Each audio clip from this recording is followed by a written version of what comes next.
Halo, ayo kita belajar.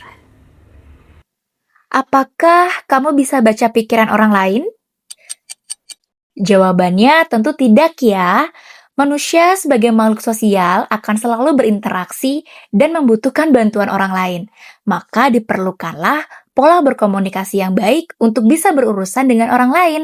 Pola komunikasi yang baik dan cara komunikasi yang tepat dapat meningkatkan kualitas hubungan sosial dengan orang lain loh.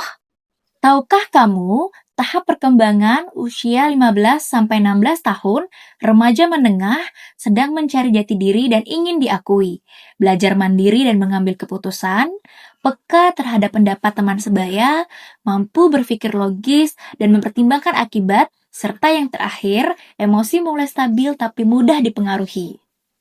Berikut ini kebutuhan siswa perlu belajar komunikasi. Yang pertama, ingin dihargai dan diterima kelompok. Kedua, berani menyampaikan pendapat dengan sopan. Ketiga, menolak ajakan negatif tanpa merusak pertemanan. Keempat, menjaga relasi sosial tetap sehat. Kelima, melatih percaya diri dan mengontrol emosi. Nah, sekarang coba kamu perhatikan dialog berikut ini. Apakah kamu bisa melihat perbedaannya? Untuk tahu jawabannya, tonton video ini sampai akhir ya. Melalui video ini, ayo bersama-sama belajar komunikasi asertif.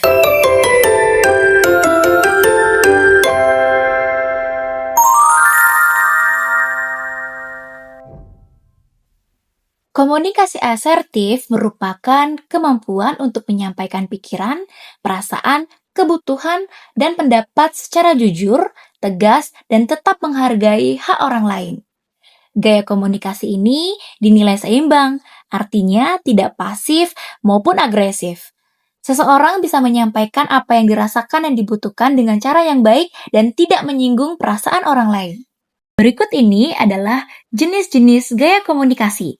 Pertama, komunikasi pasif. Kedua, komunikasi agresif.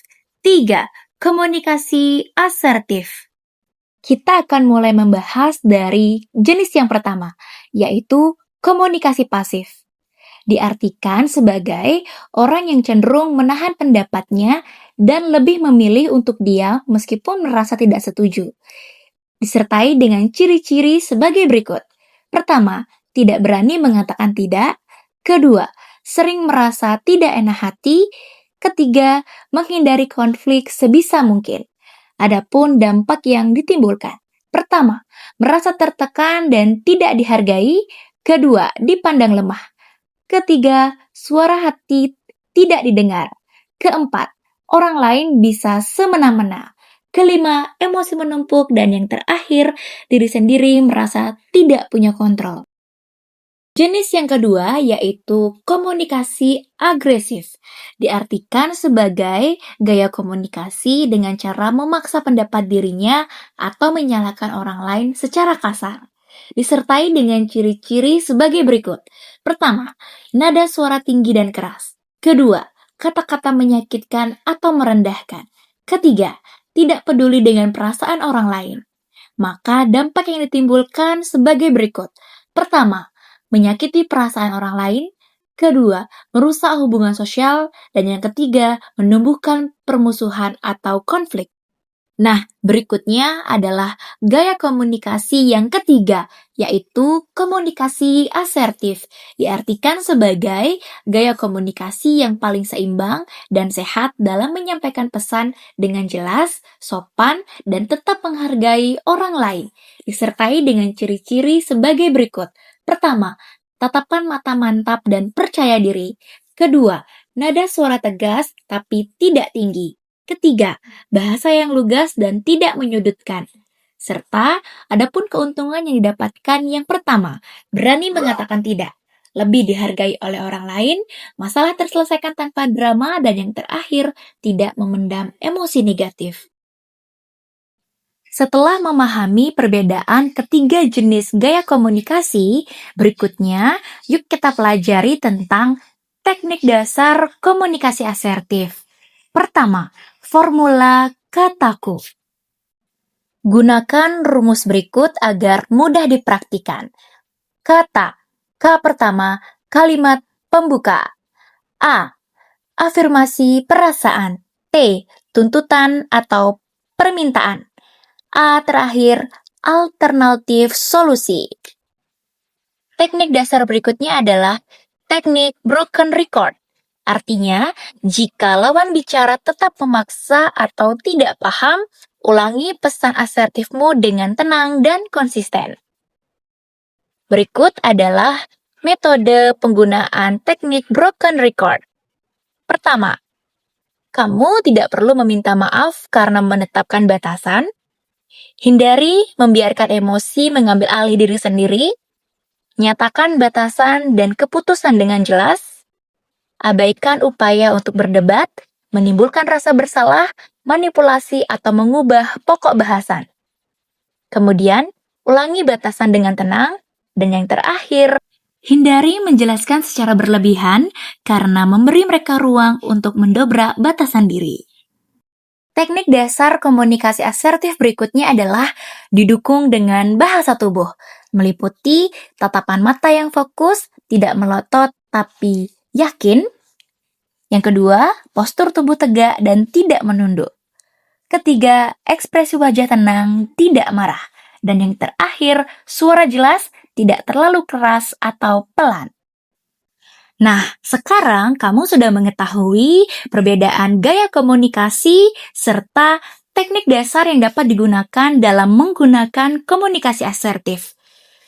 Nah, sekarang kamu juga tahu nih bahwa penggunaan kalimat dalam berkomunikasi dapat mempengaruhi respon seseorang terhadap diri kita loh. Dan kita juga bisa menentukan respon yang tepat dalam menghadapi situasi tertentu. Tapi, tahukah kamu ada beberapa hambatan dalam berkomunikasi asertif? Yang pertama, yaitu adalah faktor internal, meliputi perasaan takut dianggap sok atau dikucilkan. Kedua, tidak percaya diri dengan pendapat sendiri. Dan yang ketiga, tidak terbiasa jujur karena lingkungan. Faktor yang kedua yaitu faktor eksternal, meliputi pola asuh yang otoriter di rumah.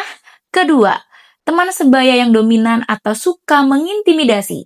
Dan yang ketiga, budaya yang menilai kejujuran sebagai bentuk melawan. Yuk kita bahas manfaat jangka panjang komunikasi asertif. Pertama, lebih percaya diri. Kedua, hubungan sosial sehat. Ketiga, kesehatan mental terjaga. Dan yang keempat, prestasi akademik meningkat. Apakah kamu tertarik untuk mulai mempraktikkan komunikasi asertif? Yuk kita bahas. Pertama, latihan di depan cermin. Kedua, mulai dari hal kecil. Ketiga, cari role model. Dan yang keempat, evaluasi harian. Sekarang yuk belajar menggunakan komunikasi asertif.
Jadi, dapat disimpulkan komunikasi asertif membantu kamu untuk hidup yang lebih nyaman, hubungan lebih sehat, dan dirimu lebih dihargai.